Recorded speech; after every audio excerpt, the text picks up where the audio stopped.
The story of how Soviet female prisoners managed to survive long marches deep within occupied territory took shape at the intersection of wartime chaos and the human need to preserve even the smallest fragments of dignity.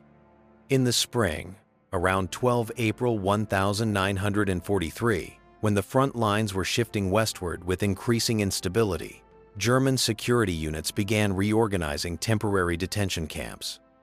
During this period, thousands of people, including a significant number of female prisoners of war, were forced into prolonged marches marked by food shortages, the absence of medical care, and constant physical strain. The women's columns were especially vulnerable. Unlike the men, they often endured a dual form of exhaustion: the physical toll of harsh confinement and the moral disorientation of having their familiar social roles abruptly stripped away. When a column of roughly 500 women was removed from a camp near Vitebsk and sent on foot toward central-occupied Poland, few expected to survive such a march.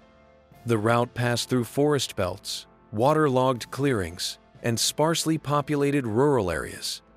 The journey stretched into weeks, filled with nights spent in the open, scarcity of clean water, and constant danger for anyone who began to lag behind. It was during this period that something emerged, which researchers would later call secret sisterhood networks. These were informal structures, built not through planning, but through spontaneous acts of mutual support, resource sharing, and quiet discipline. Evidence of such networks appears only in fragments throughout memoirs, yet the descriptions are consistent. They allowed the weakest to endure far longer than the guards ever anticipated.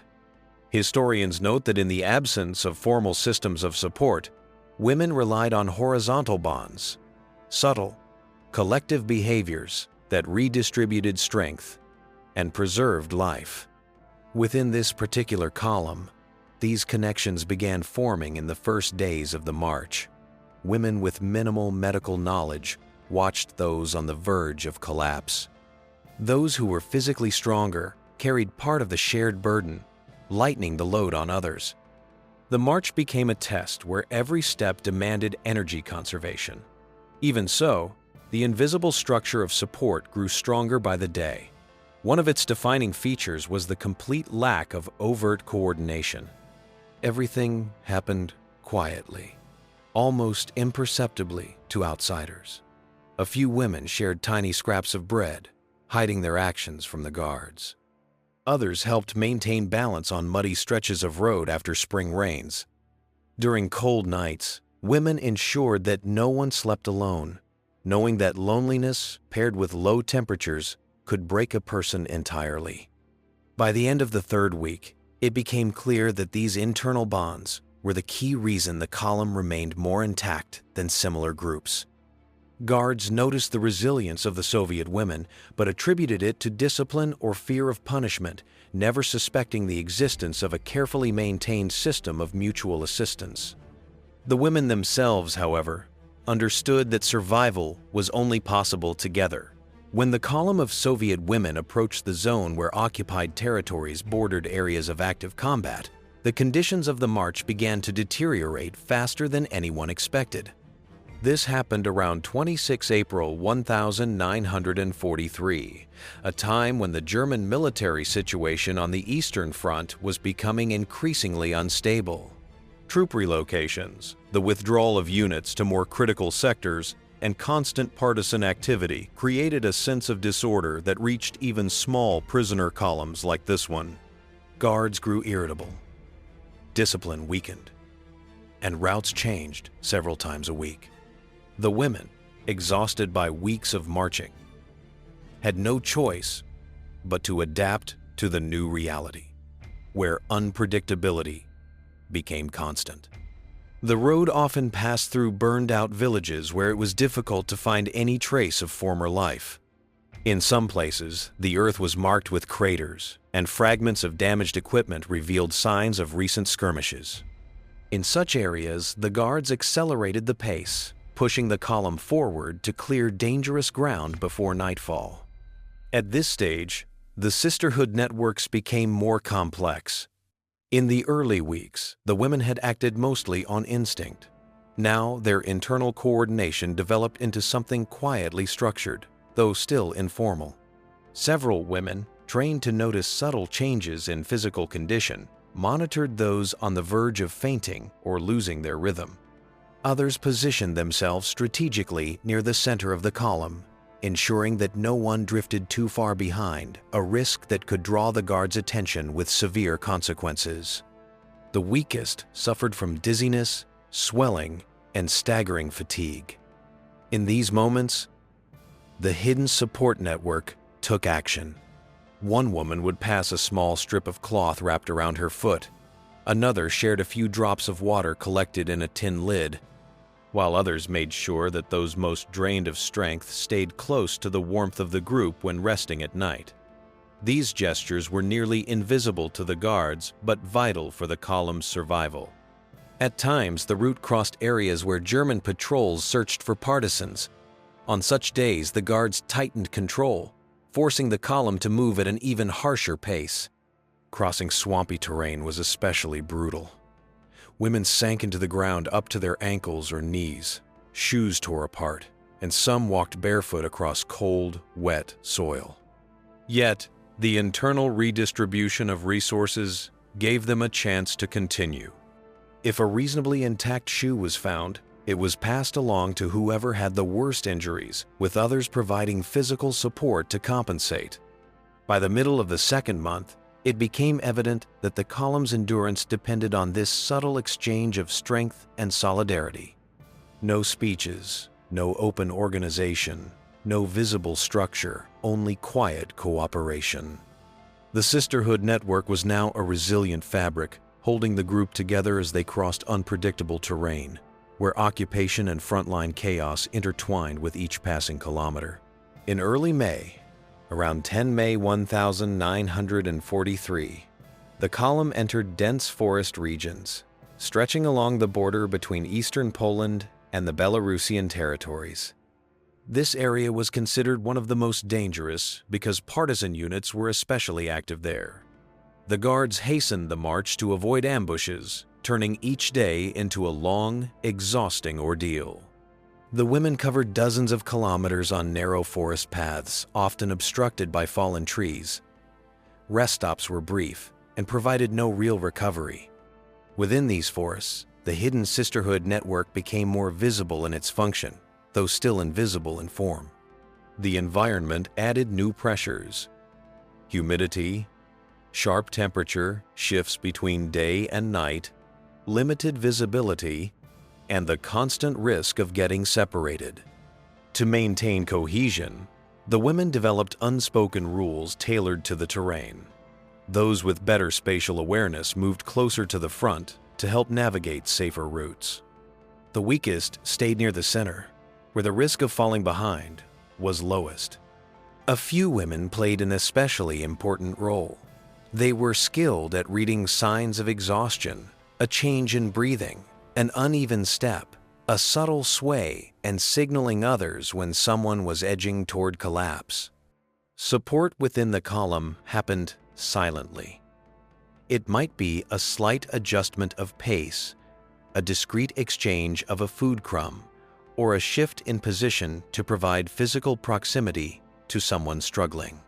During the rare longer pauses, the women dried their clothing, reinforced improvised foot bindings, and redistributed any remaining resources. Survivors later described these moments as quiet discipline, no commands, no discussion. Yet everyone understood that disorder could provoke harsh reactions from the guards. The forest also provided limited but valuable opportunities. Occasionally, the guards became distracted by distant noises, allowing some women to collect edible roots or a handful of wild berries. These small finds were passed first to those in the worst condition. The system was discreet, yet deliberate. The most grueling stretches were the swampy clearings. Women sank deep into the wet ground, shoes slipping off, and some trudged barefoot over cold, saturated soil. Here, the network functioned with precision. Stronger women positioned themselves to support the weaker, preventing falls and keeping the column intact. Their actions were calibrated so carefully that the guards rarely noticed the deliberate distribution of effort. By mid-May, the internal system had evolved into more than a survival mechanism. It became a source of psychological stability. Through harsh terrain, unpredictable threats, and near-total deprivation, the women maintained a quiet, coordinated rhythm. It was not resistance in a conventional sense, yet it represented a profound refusal to let the destructive conditions break their collective spirit. By the end of May, around 28, May 1943, the column emerged from the forest and entered a landscape marked by the heavy imprint of warfare. Ruined villages stretched one after another, forming a chain of destruction that showed how quickly life had changed under occupation. Some houses were burned to their foundations, leaving only blackened chimneys. Others stood partially collapsed, their walls pierced by shrapnel. These environments encouraged the guards to accelerate the pace. With fewer hiding places and a reduced threat of ambush, they pushed the women harder, making the march increasingly exhausting. Walking through burned settlements posed new dangers. Sharp debris, splintered boards, and scattered stones tore at the already worn footwear of the prisoners. Many women marched barefoot, and each new village became a test of endurance. The ground was littered with fragments that could cut skin or inflame already injured feet. Yet it was in these conditions that the strongest qualities of the hidden sisterhood emerged. Women scouted ahead for pieces of thick fabric, scraps of burlap, bits of leather straps, or remnants of harnesses that could serve as makeshift foot protection.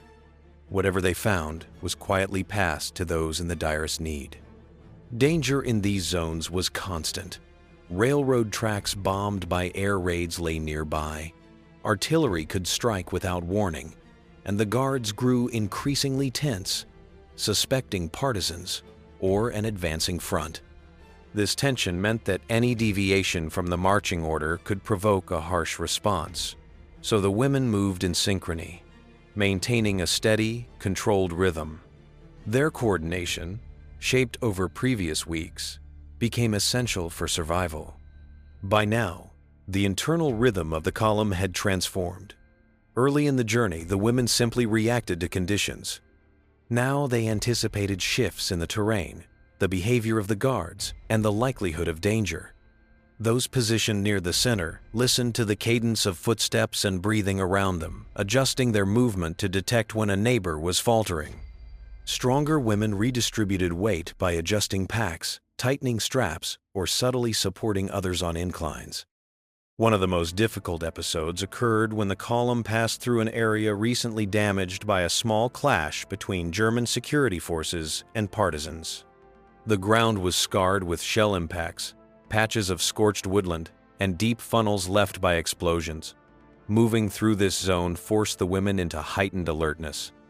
They avoided unstable soil and sharp metal fragments. Inside the Sisterhood network, signals moved quickly, small tilts of the head or shifts in pace that helped the group bypass dangerous spots.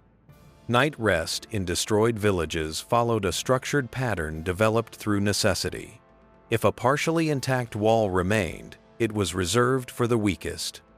Those who were physically stronger lay on the outer edges, shielding others from wind and exposure. Without fire to warm themselves, they survived by clustering tightly, relying on shared body heat and a fragile sense of collective purpose. Each night, under open skies, reinforced a simple truth. Only joint effort stood between survival and collapse. Moral endurance became the defining force of this stage. The farther they moved, the more uncertainty hung over the group. No one knew how much longer the march would last, or whether they would survive long enough to reach the next camp. Still, an unspoken understanding formed within the column. Every gesture, every exchange of cloth or crumb of food, every carefully measured step contributed to a system that preserved life in the face of continual loss. By the end of May, The Sisterhood network had grown into an unbreakable structure, not an organization, but a fluid mechanism built on observation, quiet action, and shared resilience. As the women crossed the broken remains of village after village, they moved not as isolated individuals, but as a tightly bound organism, struggling to advance through the shattered landscape. June 1943 became the period when accumulated fatigue turned into a permanent condition, and every new challenge felt nearly insurmountable. Around 14 June 1943, the column climbed into higher ground, where the road alternated between clay slopes and rocky descents. The guards were more rushed than ever. Signs indicated that troop movements were underway, meaning the column had to move quickly so as not to interfere with military logistics. The women pushed forward with dwindling strength, their bodies worn down from weeks of marching. It was on one of these climbs that the column suffered its first irreversible loss. A woman who had been walking on the edge of collapse for days finally fell. Her breathing was shallow, her movements slow and uncoordinated. The hidden Sisterhood network attempted to hold her up, shifting weight off her shoulders and supporting her arms, but this time their efforts came too late. Her fall drew the guards' attention, and the reaction was immediate. The rest of the column was forced onward while she was pulled out of the line. The women continued marching, painfully aware that under such strict surveillance, they could only prevent losses by preserving the integrity of their internal system. After this incident, the internal coordination became even more attentive. Women monitored one another through subtle cues, slight head movements, tiny adjustments in position, changes in breathing. Those who had managed to retain more physical strength rotated closer to those who were weakening, positioning themselves strategically to intervene early. The redistribution of effort was not perfect, but the network adapted organically, identifying critical points before the guards noticed them. The goal remained the same: prevent anyone from reaching the stage where collapse became visible. The terrain intensified their struggle. Days were marked by oppressive heat. Even minimal walking exposed the women to sunburns and dehydration. Nights brought strong winds over the exposed hills, cutting through the torn clothing that had long lost any insulating quality. During night rests, the women tightened their formation, using scraps of cloth, pieces of sacking, or remnants of farm textiles found along the way to cover the weakest. They slept pressed against each other, preserving warmth through collective effort. Passing through a ruined farm, the women discovered several metal bowls coated with soot. These became invaluable tools. They used them to collect morning condensation, or as reflective surfaces to preserve a trace of warmth during cold, damp nights. The bowls circulated within the Sisterhood network, forming part of the shared survival strategy. Small gains like these strengthened morale, proof that adaptation was still possible. The network also began integrating personal resilience into group strategy. A few days after the loss, the column entered forested areas where shade provided brief relief from the sun. The women used the moment to collect pine bark for makeshift insoles, reducing the pain of walking on blistered or wounded feet. Even temporary comfort helped maintain the rhythm of movement. By the end of June, the Sisterhood network had become more cohesive than ever. Every woman, even those on the edge of collapse, sensed she was part of a unified mechanism that survived only through shared endurance. Despite the harsh conditions, the column maintained numbers far higher than observers would have expected for such marches. It was not a miracle, nor luck. It was the result of quiet, persistent, often invisible cooperation, a system that had evolved through necessity and now held the group together as they moved deeper into occupied territory. July 1943 brought scorching heat that weighed heavily on the column. Around July 1943, the women advanced westward through terrain, where abandoned fields alternated with dense patches of woodland. At first, the route seemed easier than the spring paths, But a new threat dominated this stage of the journey: sun exhaustion, lack of water, and a rapid decline in the women's already fragile ability to recover. The guards pressed them relentlessly. In the western regions, German units were reorganizing, and prisoner columns had to move quickly so as not to disrupt military coordination. The heat drained the women completely. The metal bowls they had found earlier now served a different purpose. They collected morning dew, though even this yielded only a few mouthfuls at best. Sometimes the route followed near a stream, but the guards rarely allowed them close to the water. Women walking at the edge of the column dipped scraps of cloth into the stream whenever the guards looked away, passing the damp fabric toward the center so others could moisten their lips or cool their foreheads. It was during this period that the Sisterhood network began shifting into something more structured, a quiet form of internal resistance built not on defiance, but on coordinated survival. The women developed an unspoken system of vigilance. Those with more stamina watched the guards, noting their routines and moods. Others observed changes in the landscape, predicting moments when the guards' attention might drift.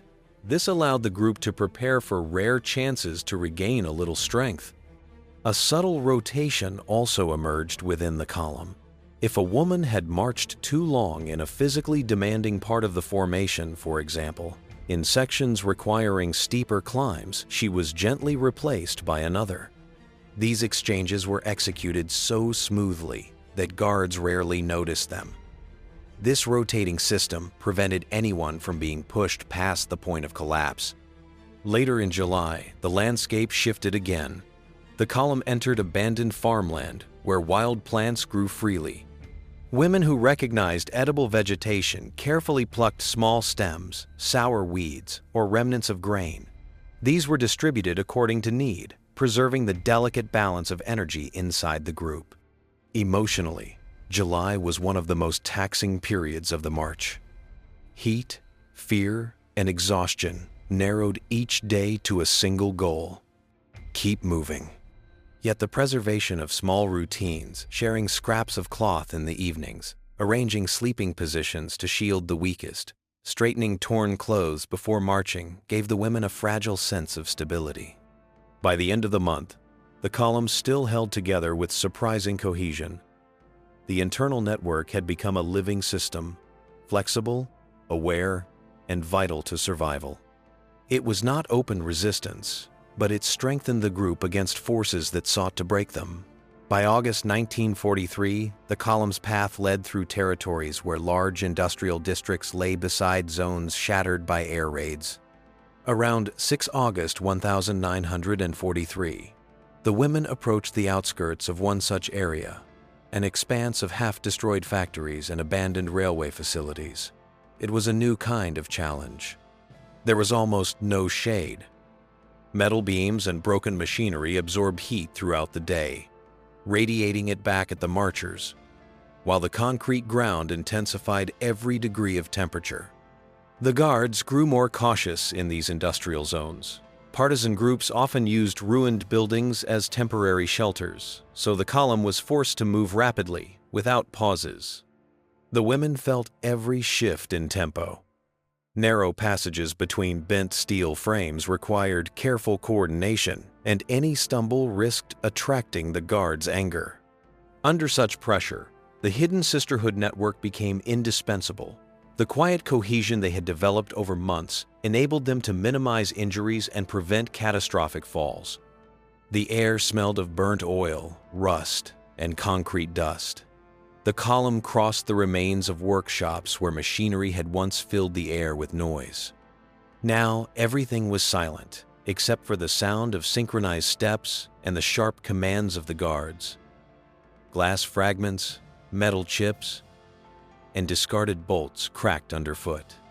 The women learned to read the ground instantly, signaling each other through subtle movements, a shift in posture, a controlled breath, a small tilt of the shoulder. Redistribution of strength became crucial. The industrial landscape was uneven, filled with bomb craters, collapsed walls, and ridges of construction debris. Women who retained some reserve of energy placed themselves near those struggling the most. They steadied them during climbs, guided them across unstable surfaces, and helped maintain balance on narrow concrete edges left behind after explosions. One of the hardest moments came at a ruined railway junction. The column was forced to advance along tracks surrounded by overturned freight cars and piles of coal dust. Visibility was poor, and the women could not see where they were stepping. They moved almost blindly, relying on the presence of bodies around them. The Sisterhood network contracted and tightened. Women walked shoulder to shoulder, forming a living structure that prevented collapse through sheer proximity. Despite extreme heat, they sought out microscopic opportunities to restore strength. When guards paused briefly to inspect distant noises or check their surroundings, women bent toward damp spots on the ground to gather moisture with scraps of cloth. Occasionally, they found rusted metal plates that held drops of condensation.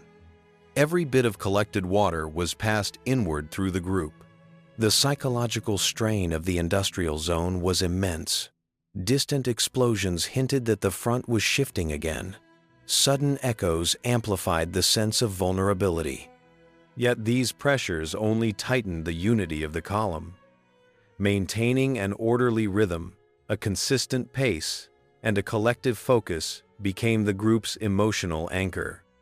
The most important outcome of this passage was not simply endurance, but awareness. By navigating the industrial ruins with such coordinated precision, the women recognized that their sisterhood network had evolved into more than a support system. It was a strategic asset. Their ability to read the guards, anticipate danger, and adapt silently kept the group intact. As they left the industrial area behind, the column was diminished in strength but not in cohesion. They had reached a level of synchronized survival that could not be easily broken. By late August, around 28 August 1943, the column approached the territory of a major transit camp. This destination was considered one of the endpoints for long prisoner marches. The women did not know what awaited them beyond the gates, but the behavior of the guards suggested that the journey was nearing its conclusion. Their steps were heavy, their breathing shallow, yet the internal structure that had formed over the preceding months continued to prevent the column from collapsing entirely. The landscape changed gradually. The destroyed industrial zones gave way to open plains and long-abandoned fields. Although still under strict control, the guards seemed less tense, as if the most demanding part of the march was over. But for the women, this final stretch was among the most difficult. Their bodies were depleted, their movements slow, and yet the rhythm of survival persisted. By this stage, the women marched not by physical strength alone, but by synchronized instinct. The Sisterhood network worked automatically. Women who could still maintain awareness monitored the pace and condition of those around them. Those capable of steady movement supported those who staggered. Even in deep exhaustion, a small group ensured that no one slipped out of formation during the last miles. The network was no longer a small circle within the column. It had become a unified survival system. When the camp's fences appeared in the distance, there was no surge of relief, only a profound internal silence. Reaching the camp did not signal safety. It simply marked the end of one harsh chapter and the beginning of another. Yet the fact that the column arrived with so many women still standing was significant. Of the several hundred who had set out in the spring, most remained alive. This was unusual for marches of similar length and intensity, which often resulted in far greater losses. Decades later, historians studying wartime survival strategies highlighted this phenomenon as a remarkable example of collective resilience. Faced with extreme deprivation, constant supervision, and the collapse of formal social structures, the women built informal horizontal ties. These ties redistributed strength, protected the weakest, and maintained order without attracting the attention of guards. There were no declared leaders, no formal organization, only a silent, adaptive system of cooperation. When the column entered the transit camp, the guards registered only the visible aspects: the number of prisoners, their condition, the need for sorting. They did not see what the women themselves understood clearly: that they carried with them the experience of a uniquely effective model of mutual endurance. Within the group remained a sense of shared motion, a continuity that had developed step by step across hundreds of kilometers. The march had ended, but the phenomenon born along the way, the hidden sisterhood, became lasting evidence of how human beings can preserve strength when almost every structure around them is designed to break it. It showed that survival, in the harshest conditions, can emerge not from individual power, but from the quiet, unwavering bond between those who refuse to abandon one another.